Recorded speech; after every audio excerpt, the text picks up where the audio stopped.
These are not just superhuman that we're talking about. These are normal people. So that is that kind of understanding that we need to start from. So with that understanding, the pulse check itself was adapted from the work by Dr. Schanafeld and colleagues from Stanford University.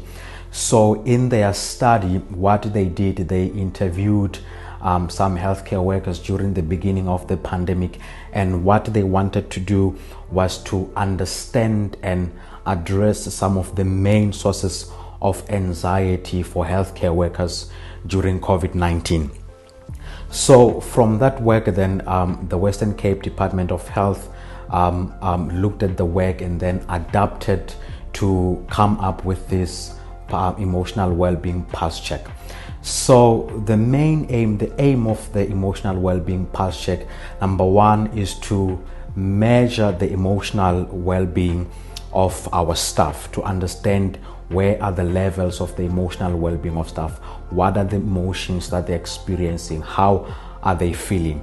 So also beyond that, to really understand what matters to staff, because the important thing is that as soon as we understand what really matters to staff, then we can be able to provide a targeted response in trying to address their concerns.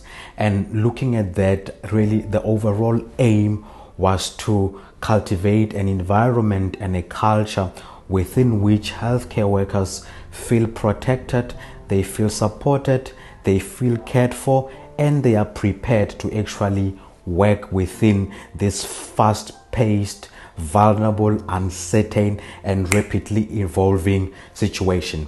And the main aim, just to really wrap it up, was for us to have a healthy and functional workforce, not only during COVID, but actually going beyond into the post-COVID-19 era.